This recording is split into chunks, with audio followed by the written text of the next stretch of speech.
படத்தை ரிலீஸ் பண்ணுறதுல பல பிரச்சனைகள் இருப்பதாக சொல்லப்படுகிறது. சர்டிஃபிகேட் கையில் கொடுக்கணும்ல, அதை கொடுக்க மாட்டாங்க. அன்னைக்கு உலகம் சுற்று வாலிபனுக்கு பண்ண எல்லா வகையான தடைகளை போல இதையும் பண்ணணும்னு அவங்க நினச்சி ஒரு கனவுல ட்ரீம் வேர்ல்டில் வாழ்ந்துகிட்டு இருக்கிறாங்க. உலகம் சுற்று வாலிபன் வந்ததும் அதிமுக உதயமான அந்த காலகட்டமும் ஒரே காலகட்டம். அன்று தொடங்கிய எம்ஜிஆர் அவர்களின் எழுச்சி, அதுக்கப்புறம் அவருடைய கடைசி மூச்சு நிற்கும் வரை திமுகவை வனவாசத்துக்கு அமைச்சார். உலகத்திலேயே சீஃப் கெஸ்டின் வருகையால பேரணிக்கு பேரை மாற்றி வச்சது இவங்க தான். இதுல அவர் வேற சொல்றாரு, துறைமுகங்களின் வழியாக இந்த மாதிரி போதைப் பொருள் உள்ள வருதுங்கிறத எப்படி தெரிஞ்சுக்கிட்டாராம்? பத்திரிகைகள் படித்து செய்திகளை பார்த்து. இதாத்தான எடப்பாடி பழனிசாமி சொன்னப்ப எல்லாரும் சேர்ந்து நீங்க ட்ரால் பண்ணீங்க. பத்திரிகையும் பார்த்து செய்தியும் பார்த்து தான் தமிழ்நாட்டில் போதைப் பொருள் எப்படி வருதுன்னு தெரிஞ்சுக்கிறீங்கன்னா அப்புறம் என்ன சீஃப் மினிஸ்டர் நீங்க? சார் உதயநிதி சாருடைய படங்கள்ல நகைச்சுவை காட்சிகள் நல்லா இருக்கும். இதுவரை எடுக்கப்பட்ட நகைச்சுவை காட்சிகளே உச்சகட்ட நகைச்சுவை காட்சி என்னன்னா, அவர் உச்சகட்ட நடிகர்னு அந்த மாசு சொன்னதுதான். மாண்புமிகு இந்து அறநிலைத்துறை அமைச்சர் சேகர் பாபு அண்ணன் அவர்கள் முதலமைச்சரா, ஐயா மு.க. ஸ்டாலின் முதலமைச்சரா? தமிழ்நாட்டுக்கு யார்? ஏன் இப்படி மரியாதை குறைவா பேசணும்? ஏற்கனவே ஐயா பொன்முடியை இதே போல மரியாதை குறைவா பேசினாரு. மோசமாக பேசுவது என்பது திமுகவினுடைய வாடிக்கையாக மாறிவிட்டது. அண்ணன் தயாநிதி மரன் ஒரு வாட்டி ஒத்தைக்கு ஒத்த வாடா அப்படின்னு ஒருத்தர் பேசினார். இப்படியெல்லாம் பேசக்கூடாது, அவங்க அப்படி பேசினாலும் நீங்க பேசக்கூடாது, கலைஞர் சுட்டி காமிச்சார். அட்லீஸ்ட் மேடையிலேயாவது சிறுபான்மை காவலர் என்பதை காட்டிக்கிட்டே இருப்பார். ஆனா இன்னைக்கு இருக்கிற சர்க்கார் சிவாஜி கிருஷ்ணமூர்த்தி காவலராகவே இருக்கக்கூடியதால அவருக்கு பொறுப்பு கொடுத்துருக்காங்க. வெக்கமில்லையா? இது கல்வியில் சிறந்த தமிழ்நாடுனா அந்த விதை என்னுடைய கொள்கை தலைவர் கர்ம வீரர் காமராஜர். இப்ப நீங்க என்ன பண்ணீங்க? இந்த கல்வியில் சிறந்த தமிழ்நாடுனா அதற்கு மிகப்பெரிய ஷேர் ஹோல்டர் ஆசிரியர்கள் தானே. அந்த இடைநிலை ஆசிரியர்கள் போராடிக்கிட்டு இருக்காங்க. ஆவேக்கவுடைய அடுத்த பிரச்சார பயண திட்டம் எப்படி இருக்கும்? புலிப்பாய்ச்சல்ல போயிட்டு இருக்கு. நதியின் ஓட்டம் வெளியில் இருந்து பார்ப்பவர்களுக்கு தெரியாதுன்னு சொல்லுவாங்க. நம்முடைய ஆழங்கள்ல மிக கடுமையான பணிகள் நடந்து கொண்டு இருக்கு.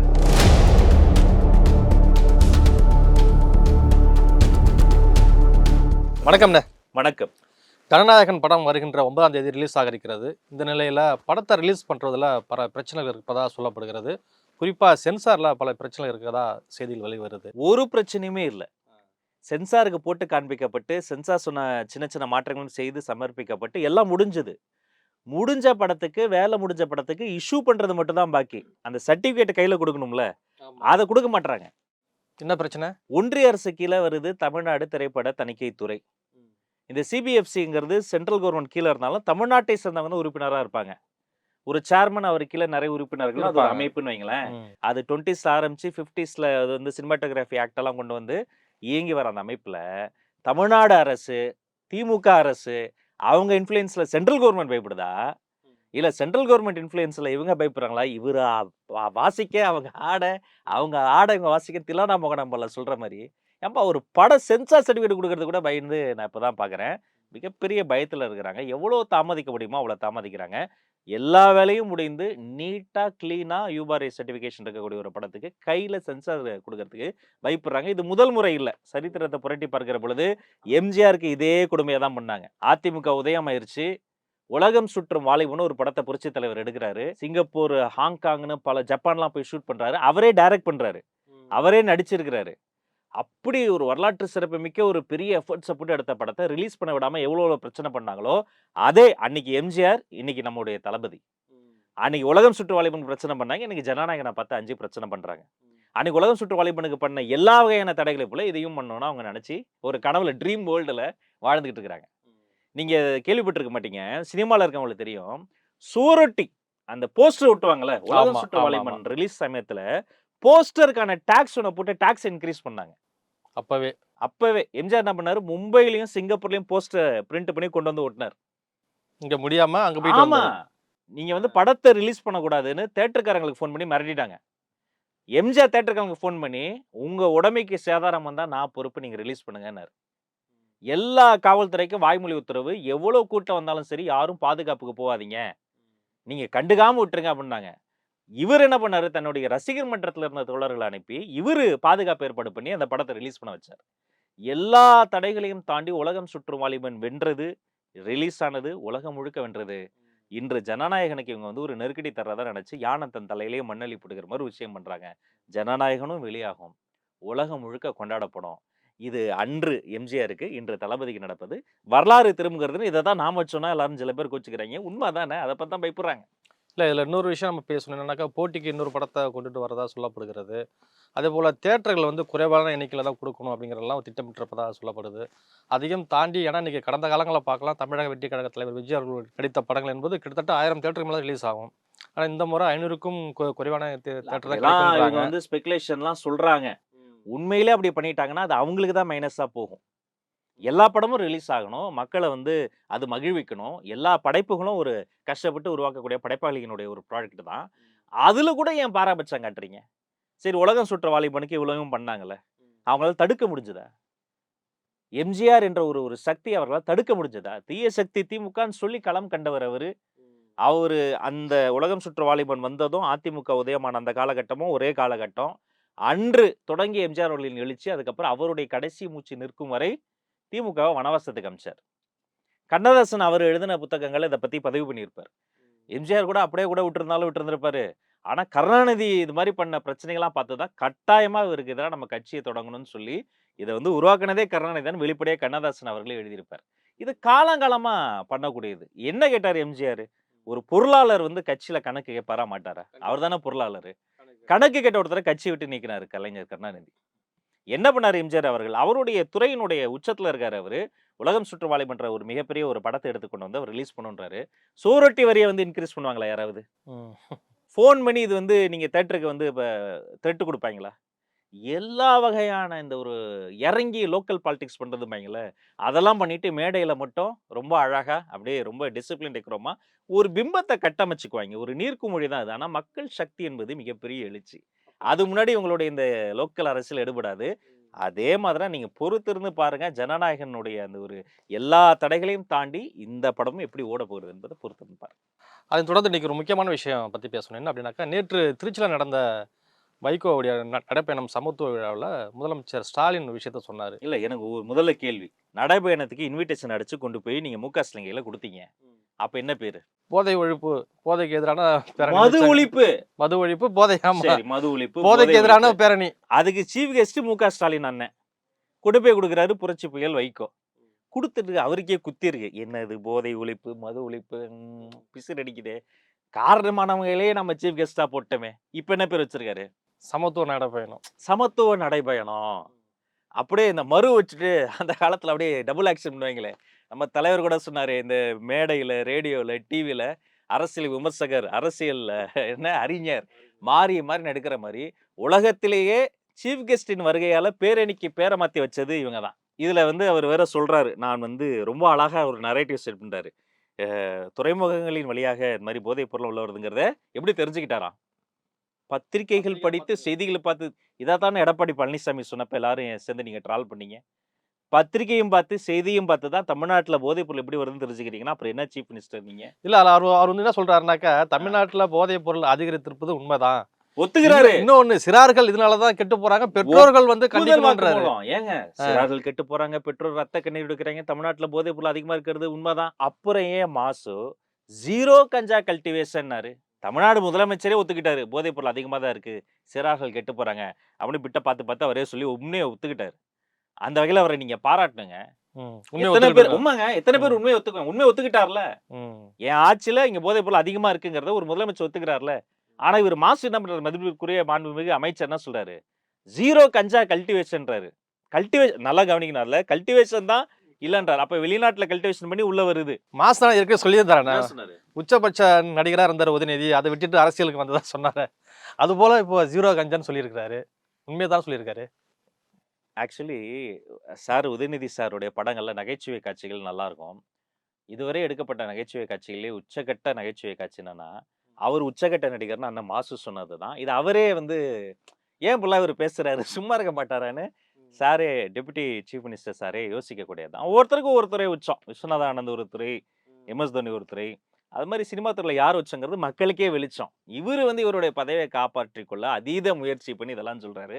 மத்தபடி இந்த சமத்துவ பேரணி பேர மாத்துனதா இருக்கட்டும், அதுல வந்து இவரு சிஎம்ஏ வந்து போதைப் பொருள் அதிகமா தான் இருக்குங்கிறத ஒப்புக்கொள்ளாம அப்படி சொன்னதா இருக்கட்டும், இவரு மாசு சம்மந்தமே இல்லாம முந்தா நேத்து வந்து ஜீரோ கஞ்சான்னு சொல்லதாகட்டும், எவிடென்ட்டா ஆன்டி இன்குபன்சி அதிகமா இருக்கிறத மக்கள் உணர்ந்துட்டாங்க. மன்னர்களும் இப்பதான் உணர ஆரம்பிச்சிருக்காங்க. அதனுடைய வெளிப்பாடு தான் அதெல்லாம். இல்ல நம்ம இதுல ஒரு முக்கியமா இந்த போதை விஷயத்தை பத்தி பேசணும். குறிப்பாக இவங்க மற்ற மாநிலங்களே ஒப்பிடுறாங்க. இந்த ஆண்டு நாங்கள் இவ்வளோ சதவீதம் குறைச்சிருக்கோன்னு சொல்கிறாங்க. ஆனால் நீங்கள் பார்த்துருக்கலாம், அண்மையில் அந்த திருத்தணி ரயில் சம்பவங்கள் பெரிய ஒரு பாதிப்பை ஏற்படுத்தியிருக்கிறது. கிட்டத்தட்ட அந்த பாதிக்கப்பட்ட அந்த நபர் எங்கே இருக்காருன்றதே தெரியல.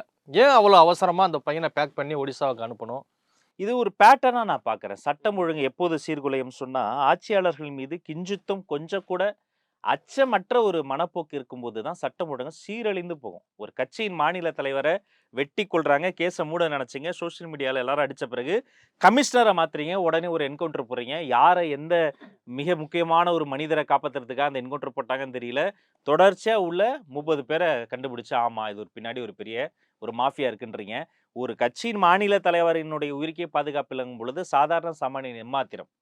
பெண்களுக்கு பாதுகாப்பு இல்ல, குழந்தைகளுக்கு பாதுகாப்பு இல்ல. பேருந்துல போறவங்களுக்கு, ரயில்ல போறவங்களுக்கு பாதுகாப்பு இல்ல. மருத்துவமனையில பாதுகாப்பு இல்ல. ரஷ்ய அதிபர் புதின் அவர்கள் கொரோனாக்கான வேக்சின் கண்டுபிடிச்சப்ப முதல்ல அந்த பேட்ச வந்து டாக்டர்ஸ்க்கு குடுத்தார். எல்லாரும் கேட்டாங்க, "ஏன் டாக்டர்ஸ்க்கு குடுக்குறீங்க?" புதின் சொன்னாரு, "ஒரு மருத்துவரை உருவாக்க ரஷ்யாக்கு 30 ஆண்டுகள் ஆகும். 30 இயர்ஸ் ஆஃப் ஹார்ட் வொர்க் மூலமா தான் ஒரு மருத்துவர உருவாக்க முடியும்டான்ட்டு" முதல் மருந்த வந்து அவங்க வந்து ரஷ்யால வந்து மருத்துவர்கள் குடுத்தாங்க. ஆனா இங்க கிண்டி ஜிஹெச்ல ஒரு மருத்துவர ஒரு நோயாளி வந்து கத்தியால குத்திட்டு போனார். மருத்துவர்கள் பாதுகாப்பு இல்ல. மருத்துவர்களுக்கு வந்து இவங்க பே பேண்ட் 4 படி சேலரி குடுக்கல. போதுமான அளவுக்கு மருத்துவர்கள வந்து ஜிஹெச் முழுக்க இல்ல. செவிலியர்கள் போராடிட்டு இருக்காங்க. நோயாளிகளுக்கும் பாதுகாப்பு இல்ல. அவங்க வந்து முன்னலாம் போனா ஃபோனு, பர்ஸ பாதுகாப்பா கொண்டு போணும். இப்பலாம் கிட்னிய புடிச்சுக்கிட்டே போறாய்ங்க, புடிச்சுக்கிட்டே வராய்ங்க. தெரிஞ்சு எடுத்தா திருட்டு, தெரியாம எடுத்தா முறைகேடு. இவ்வளவு சந்தி சிரிக்கக்கூடிய இந்த சட்டம் ஒழுங்கு சூழல் என்னன்னா, டாப்ல இருந்தே அது வந்து சரியா இல்லங்கிறது என்னுடைய வெளிப்பாடு தான். ஒரு மாடிப்படிய கூட்டுகிற பொழுது, மேல இருந்து கூட்டிக்கிட்டே வந்தா தான் கீழ குப்பையெல்லாம் சேரும். நீங்க கீழ இருந்து கூட்டிக்கிட்டே மேல போறீங்க, மறுபடியும் அது குப்பை திரும்பி பார்க்கும்போது குப்பையா தான் இருக்கும். அப்ப மேல இருந்து ஹைரார்க்கில பிரமிட்ல சட்டம் ஒழுங்கு என்பது முற்றிலுமாக சீர்குலைந்திருக்கிறது. அதனுடைய ஒரு வெளிப்பாடு தான் போதைப் பொருள் அதிகமா இருக்கிறது. அதனுடைய ஒரு அம்சம் தான். இது மாரி சின்ன பசங்க கூட பட்டாக்கத்தி எடுத்து சுத்துறது. எல்லா குற்றங்களும் குற்றம் தான். அந்த குற்றங்களின் தாய்ன்னு ஒண்ணு இருக்கு. என்ன தெரியுமா? போதை பழக்கவழக்கம். அப்போ ஒரு போதை பழக்கவழக்கத்துக்கு ஒரு சின்ன பையன் ஆட்கொள்றான் அப்படின்னு சொன்னா, அவன் இன்டியூஸ் ஆயி, அந்த ட்ரக் அடிக்ட்டா மாறி, அவன் உருவத்தில சிறியதாகவும், வயதில் சிறியதாகவும் இருக்கக்கூடியவன், தன்னை விட பெரிய மனிதர்களை பார்க்கிற பொழுது, தன்னை நிலைநிறுத்திக் கொள்ள இந்த போதைப் பொருளினுடைய வீரியத்தினால அவன் ஒரு மிக தவறான நடவடிக்கையில் ஈடுபடுறான். அது கொலை, கொள்ளை, பாலியல் வன்முறைகள், பல விஷயங்கள். கோயம்புத்தூர் கிட்ட ஒரு பொண்ண ஏர்போர்ட் அவருடைய அவுட்ஸ்கட்ஸ்ல 3 பசங்க சேர்ந்து ரொம்ப மோசமா நடத்துனானுங்க. அவனுங்க ட்ரக் இன்டியூஸ்டுன்றாங்க. இந்த பக்கம் நீங்க இப்ப சுட்டிக்காட்டு சம்பவத்திலயும் அவங்க ட்ரக் இன்டியூஸ் ஆயிருக்காங்கன்றாங்க. அப்ப எத்தன பிரச்சனை வருது பாருங்க. இதுக்கு நடுவுல போன மாசம் வரைக்கும் போதையே இல்லன்னாய்ங்க. போன வாரம் வரைக்கும் 0 கஞ்சான்னாய்ங்க. இந்தா இப்ப இன்னைக்கு மீட்டிங்ல அவரே ஒத்துக்கிட்டாரு. ஆமா போதைப் பொருள் அதிகமா தான் இருக்கு அப்படின்றாரு. இதுதான் நிலைமை. அதனைத் தொடர்ந்து இன்னைக்கு அமைச்சர் சேகர் பாபு செல்லக்கூடிய இடங்கள்லாம் ஒரே சர்ச்சை, சண்டை இதுதான் இருந்துகிட்டு இருக்கு. நேற்று பார்த்துருக்கலாம், கன்னியாகுமரியில ஒரு கோயில் தேரோட்டத்துல ஒருமையில பேசியிருக்காரு. நேத்து மட்டும் இல்ல. ஒத்தை கொத்தைக்கு வாடான்னு இருக்காரு. இது பேச்சா இது? அதை எப்படி பாக்குறீங்க? இது பேச்சா? பல இடங்கள்ல கோயில்ல வந்து அவர் வந்து திருப்பதியில நிக்கல இங்க நில்லுன்றாரு. வாய மூடுன்றாரு. நீ வா போன்னு உரிமையில பேசுறாரு. மாண்புமிகு இந்து அறநிலைத்துறை அமைச்சர் சேகர் பாபு அண்ணன் அவர்கள் முதலமைச்சரா? ஐயா மு.க. ஸ்டாலின் முதலமைச்சரா? தமிழ்நாட்டுக்கு யார் சீஃப் மினிஸ்டர்? ஏன் இப்படி மரியாதை குறைவா பேசணும்? ஏற்கனவே ஐயா பொன்முடிய இதே போல மரியாதை குறைவா பேசினாரு. இந்துக்களின் புனித சின்னமாக இருக்கக்கூடிய திருநீரையும், திருமண்ணையும் குறித்து மிக மோசமாக நம்மளால திரும்ப கூட சொல்ல முடியல. அப்படி அநாகரிகத்தின் உச்சமாக பேசினாரு. பின்பு கட்சி பதவியில இருந்து நீக்குனாங்க. அமைச்சர் பதவியில இருந்து நீக்குனாங்க. அது இன்னொரு பக்கம் இன்னொரு அமைச்சர் கல்ல கொண்டு எறிஞ்சாரு. சேர் கொண்டு வர கட்சிக்காரன் லேட் ஆகுனான்னு கல்ல கொண்டு எறிஞ்சாரு. அதிகாரிகள் கல்ல கொண்டு எறிஞ்சாரு. இன்னொருத்தர் வந்து அவங்களுடைய சாதிய குறிப்பிட்டு, "நீ என்னம்மா அந்த சமூகம் தானே, ஒடுக்கப்பட்ட சமூகத்த இழிவா பேசினாரு. என்ன எல்லாம் பளபளப்பா இருக்கீங்க? என்ன ரூ. 1000 வந்துருச்சா? ஃபேர் அண்ட் லவ்லியா?" அப்படின்னு அந்த மகளிர் உரிமைத்துறையை கொச்சைப்படுத்தி இன்னொருத்தர் பேசினாரு. மோசமாக பேசுவது என்பது திமுகவினுடைய வாடிக்கையாக மாறிவிட்டதா? பக்தர்களை எப்படி ஒரு மோசமா பேசலாம்? அவங்க எழுப்பிய கோஷம் தவறானது. அந்த இடத்துல அது பொருந்தாதது. அத நாகரீகமா கூட சொல்லியிருக்கலாமே. இவர் கண் அசைவுல இவருடைய கண் பார்வைக்கு அங்க செயல்பட போலீஸ் அதிகாரிகள் இல்லையா? அங்க அவருடைய துறை சார்ந்த அதிகாரிகள் இல்லையா? அத்தனை பேர் இருக்கும் பொழுது, இப்ப இதுதானா ஒரு அமைச்சர் பேசக்கூடிய பாங்கு இது. இது என்னன்னா, அதான் எல்லாரும் சொல்றதே மாதிரி யார் முதலமைச்சர்ன்னு தெரியல. சென்னைக்கு யார் மகாராஜான்னு கேட்கும் பொழுது, அவர் பேர தான் எல்லாருமே சொல்லுவாங்கம்பாங்க. அப்படி அதிகாரிகள், காவல்துறை, அரசியல்வாதிகள், அமைச்சர் பெருமக்கள், சீனியர் மினிஸ்டர்ஸ் எல்லாருமே அப்படி கட்டுப்பாடுல இல்லாம, இந்த இது இது எல்லாமே தான் சேர்ந்து தான் இந்த திமுக அரசு செயலிழந்து இருக்கிறது என்பதை நம்ம சுட்டிக்காட்டுறோம். இல்ல, தொடர்ந்து அமைச்சர் சேகர் பாபு மீது பல குற்றச்சாட்டுகள் வருது. ஆனா அது குறித்து சிஎம் ஏன் வந்து சேகர் பாபு மீது ஒரு நடவடிக்கையோ, இல்ல ஒரு கூப்பிட்டு என்னப்பா அது போல பேசுறவங்கன்ற ஒரு இதுல கூட அவர்கிட்ட விசாரிக்க மாட்டாங்கிறால. அப்படின்னா நட்பு 2 பேருக்கும். அது சொல்ல நீங்க அவரை சொல்லுங்க. தான் கேட்கணும். ம். நியாயப்படி வந்து இந்த மாதிரிலாம் பேசக்கூடாது என்பதை கலைஞர் முத்தமிழறிஞர் டாக்டர் கலைஞர் உயிரோடு இருந்ததால் மேடையில வச்சே ஒரு வாட்டி வந்து அண்ணன் தயாநிதி மாறன் ஒரு வாட்டி ஒத்தைக்கு ஒத்த வாடா அப்படின்னு ஒருத்தர் பேசினாரு. இப்படியெல்லாம் பேசக்கூடாது. அவங்க அப்படி பேசினாலும் நீங்க பேசக்கூடாதுன்னு கலைஞர் சுட்டி காமிச்சார். தீப்புரி ஆறுமுகம் ஒரு முறை தவறா பேசினார். கட்சியை விட்டு சஸ்பெண்ட் பண்ணார். வெற்றி கொண்டான் பல முறை தவறா பேசுவார். அவர் மீது கட்சி சார்ந்த நடவடிக்கை எடுப்பார். அப்ப கலைஞர் அட்லீஸ்ட் மேடையிலயாவது சிறுபான்மை காவலர் என்பதை காட்டிக்கிட்டே இருப்பார். ஆனா இன்னைக்கு இருக்கிற சர்க்கார் சிவாஜி கிருஷ்ணமூர்த்தி காவலராகவே இருக்கக்கூடியதால அவருக்கு பொறுப்பு குடுத்துருக்காங்க. நல்லா இருக்கட்டும். நல்லா இருக்கட்டும். இன்னும் நெறைய இது மாரி அவர் வந்து அது என்னன்னு சொல்றது? தமிழ் சொற்பொழிவுல வராது. அப்படி சொன்னா, ஒரு பேச்சாளனா எனக்கு சொல்றது எனக்கு வாய் கூசுது. இது மாரி மோசமா பேசுவதையெல்லாம் தடுத்து, கண்டித்து, நனி நாகரிக அரசியல நோக்கி நகர்த்தணும். அத அவங்க பண்ணல. ஆனா என் தலைவர், என் வெற்றி தலைவர், பசங்க யாராவது உணர்ச்சி வசப்பட்டு பேசினா கூட, நேர்ல கூப்பிட்டு சொல்லுவாரு. "அப்படி பேசாத, ஒழுங்கா பேசுங்க." இங்க கூப்பிட்டு சொல்லுவாரு. 2ஆம் கட்ட தலைவர் கூப்பிட்டு சொல்லுவாரு. "அவங்கள ஒழுங்கா பேச சொல்லுங்க. இப்படியெல்லாம் பேசக்கூடாது. அவங்க பேசினா இப்படி பேசாதீங்க. நாகரிகமாக பேசுங்க" என்று நாகரிக அரசியலுக்கான ஒரு பாலபாடத்தை எடுக்கக்கூடிய தலைவராக வெற்றி தலைவர் இருக்கிறார். ஆனா நாகரிகத்தை மறந்து போய் அநாகரிகத்தினுடைய மொத்த வடிவமாக அரசியல் பாதை அமைத்துக் கொண்டு ஆளுங்கட்சி இருக்கிறது. சமீபமா பார்க்கலாம். 1 வார காலமா சென்னையில எங்க பார்த்தாலும் போராட்டம், போராட்டம். குறிப்பிட்ட இடத்துல நீங்க எங்கேயுமே போயிருக்க முடியாது. டிராஃபிக்கு, போலீஸு, ஆசிரியர்கள் போராட்டம், செவிலியர்கள் போராட்டம், தூய்மை பணியாளர்கள் போராட்டம். இந்த இடைநிலை ஆசிரியர்கள் போராட்டத்த பத்தி நீங்க கேள்விப்பட்டிருப்பீங்க. கடைசியா எத்தன மாசம் ஆயிருக்கும் இடைநிலை ஆசிரியர் அப்பாயிண்ட் ஆயி? கெஸ் 15 பண்ணுங்க. 15 வருஷம்ன்றாங்க. செய்தித்தாள்ல ஆல்மோஸ்ட் வந்திருக்குது. 13 வருஷம் ஆச்சு. ஆச்சு. ஒரு இடைநிலை ஆசிரியரை ம். பள்ளிக்கூடத்திற்காக நியமனம் செய்து 13 ஆண்டுகள் ஆகிறது என்பது கல்வித்துறை மீது இந்த சர்க்காருக்கு இருக்கக்கூடிய, அரசாங்கத்திற்கு இருக்கக்கூடிய அக்கறையின்மையினுடைய வெளிப்பாடு. அப்புறம் துப்புரவு மற்ற தூய்மை மாநிலங்கள விட தமிழ்நாடு தான் கல்வியில சிறந்ததுன்னு சொல்லிக்கிறாங்களே! எப்படி 208 பள்ளிக்கூடத்த மூடியா? கிராஸ் என்ரோல்மென்ட் ரேஷியோ ஒண்ணு கூட இல்லன்னு சொல்லியா? ரைட் டூ எஜுகேஷன் ஒண்ணு இருக்கு. ஆர்டிஇ. இப்ப ஆர்டிஐ இருக்குல்ல, ரைட் டூ இன்ஃபர்மேஷன் மாரி ரைட் டூ எஜுகேஷன். அதுபடி ஒரு பெரிய ஸ்கூலா இருந்தாலுமே, ஒரு சாதாரண பாமர ஏழை குழந்தைய அந்த ஸ்கூல்ல சேர்க்கணும். அதுக்கு ஒரு கோட்டா இருக்கு. அதுக்கு ஒரு ஒரு வே இருக்கு. இது ஏன் செயல்படலன்னு கோர்ட்ல போய் கேஸ் போடுறாங்க. கோர்ட்டுக்கு கூப்பிட்டு தமிழ்நாடு அரச கேள்வி கேட்குது. அப்பதான் ஒரு விஷயத்த கண்டுபிடிக்கிறாங்க. என்ன தெரியுமா சொல்றாங்க? ஆர்டிஇக்கு நாங்க இன்னும் வெப்சைட்ட உருவாக்கல. ரூ. 5000 குடுத்தா நம்ம தம்பி உருவாக்குவான் வெப்சைட். நீ நீ காசே குடுக்க வேணாம். ஃப்ரீ வெப்சைட் கூட உருவாக்கலாம். ஒரு ஆர்டிஇக்கு வெப்சைட் உருவாக்கலன்னு சொல்லி இந்த தமிழ்நாட்டு மாணவர்கள 4 1/2 வருஷமா ஒருத்தர் கூட ஆர்டிஇல வந்து அந்த வெப்சைட் இல்லன்னு சொல்லி நீங்க வந்து கோர்ட்லயே போய் சொல்றீங்கன்னா, அப்ப எப்பேர்ப்பட்ட ஒரு அக்கறையின்மையினுடைய வெளிப்பாடு. இதா கல்வியில் சிறந்த தமிழ்நாடு? சரி கல்வியில் சிறந்த தமிழ்நாடுன்னா, பசங்க படிக்கிறாங்கன்னா, விதை யார் போட்டது? என் கொள்கை தலைவர், கர்ம வீரர் காமராசர் போட்டது. ராஜாஜி மூடிய பள்ளிக்கூடங்களையும் காமராசர் ஐயா திறந்து வச்சாரு. அந்த காமராசரை இழிவுபடுத்தி உங்களுடைய ஊதுகுழல வச்சு பேசுறீங்க? பழம்பெரும் தலைவர், சீனியர் பொலிட்டீஷியன் திருச்சி சிவா, கலைஞர் ஐயாவ நீங்க உயர்த்தி பேசிக்கங்க. ஆனா காமராசரை ஏன் சார் தாழ்த்தி பேசுறீங்க? திமுகவினுடைய ஊதுகுழல்கள், ஊடகவியலாளர்கள், காமராசருக்கு ஆட்சி ஒண்ணும் பெரிய ஆட்சி கிடையாது. பொற்கால ஆட்சி இல்லன்னு கூச்சமே இல்லாம பேசுறீங்க. டிபேட்ல உட்கார்ந்து பேசுறீங்க. வெட்கம் இல்லையா? இது கல்வியில் சிறந்த தமிழ்நாடுனா, அந்த விதை என்னுடைய கொள்கை தலைவர் கர்ம வீரர் காமராசர் போட்டது. இப்ப நீங்க என்ன பண்ணீங்க? இந்த கல்வியில் சிறந்த தமிழ்நாடுனா, அதற்கு மிகப்பெரிய ஷேர் ஹோல்டர் ஆசிரியர்கள் தானே. அந்த இடைநிலை ஆசிரியர்கள் போராடிக்கிட்டு இருக்காங்க. அதனால இதற்கு ஆசிரியர்கள் காரணமா இல்லையா? அவங்க கண்டிப்பா. இல்லன்னா அந்த பசங்க வந்து படிக்க முடியுமா? அந்த இடைநிலை ஆசிரியர்கள கைது பண்றீங்க. வழக்கு வேற போட்டிருக்காங்க. வழக்கு போட்டிருக்கீங்க. அப்ப இது வந்து முழுக்க முழுக்க ஒவ்வொரு கேள்வியினுடைய பதிலும் இப்படிதான் நான் முடிக்கிறேன். இது படுதோல்வி அடைந்திருக்கக்கூடிய ஒரு அரசாங்கமாக மாறி இருக்கிறது. அதனுடைய லிட்மஸ் டெஸ்ட் தான் இதெல்லாம். திரும்பிய திசையெல்லாம் போராட்டம். எங்கு பார்த்தாலும் மரண ஓலம். எங்க பார்த்தாலும் சட்ட ஒழுங்கு ஒழுங்கீனம். செய்திகள போட்டீங்கனாலே தலைப்பு செய்திகள் முழுக்கவே இது மாதிரியான செய்திகளினுடைய குவியலாக தான் இருக்கிறது. இதையெல்லாம் கட்டுப்படுத்துவதற்கு பதிலாக, கட்டுக்கடங்காத பணத்த கொட்டி வெற்று விளம்பரத்தை மட்டுமே கான்சன்ட்ரேட் பண்ணியிருக்குது இந்த அரசாங்கம். இறுதியாக சட்டமன்ற தேர்தல் நெருங்கிடுச்சு. இன்னும் 2 மாதங்களா இருக்கிறது. தாவேக்காவுடைய அடுத்த பிரச்சார பயண திட்டம் எப்படி இருக்கும்? புலிப்பாய்ச்சல்ல போயிட்டு இருக்கு. நதியின் ஓட்டம் வெளியில இருந்து பார்ப்பவர்களுக்கு தெரியாதுன்னு சொல்லுவாங்க. நம்முடைய ஆழங்கள்ல மிக கடுமையான பணிகள் நடந்து கொண்டு இருக்கிறது. வெற்றி தலைவர் அவர்களினுடைய தொலைநோக்கு பார்வைன்னு ஒண்ணு இருக்கு. அதை செயல்படுத்துவதற்காக அவர் சொற்கள் ஒவ்வொன்றையுமே எங்கள் கடமையாக, வேதமாக கொண்டு பொதுச் செயலாளரான ஆனந்த் அவர்கள் இரவு பகலாக எல்லாரையுமே அரவணைத்து எல்லாருக்குமே சொல்லி அந்த வேலை நடந்துகிட்டே இருக்கு. மக்கள் சந்திப்பு நிகழ்ச்சிகள் அடுத்தடுத்து நடைபெற இருக்கிறது. நாம இப்ப மலேசியால நீங்க ஒரு ஆடியோ லான்ச் பார்த்திருப்பீங்க. அது அது எல்லாருமே மலேசியால இருந்து ஒரு மாநாடு மாரி தான் இருந்தது. அங்க அவ்வளவு அந்த அரசாங்கத்திற்கு வந்து ஒரு வேற நாட்டினுடைய தூதரோ, ஒரு பிரதமரோ வந்தா அந்த நாடு எப்படி வரவேற்குமோ, அப்படி ஒரு வரவேற்பு இருந்தது. இது மலேசியா மட்டும் கிடையாது. உலகத் தமிழர்கள் வாழக்கூடிய அனைத்து நாடுகளிலும் மிகப்பெரிய ஒரு வரவேற்பும், ஒரு ஈர்ப்பு சக்தியாக, ஒரு நம்பிக்கை முனையாக நம்முடைய வெற்றி தலைவர் மாறி இருக்கிறார். அதனுடைய ஒரு அதனுடைய அந்த ஒரு வெற்றிக்கான அறுவடைய இந்த 2026ல் தொட்டுவிடும் தூரத்தில் வரக்கூடிய தேர்தலில் நீங்கள் பார்க்க போகிறீர்கள். பொறுத்திருந்து பாருங்க. இவ்வளவு நேரம் உங்களை கருத்துல பகிர்ந்துக்க ரொம்ப நன்றி.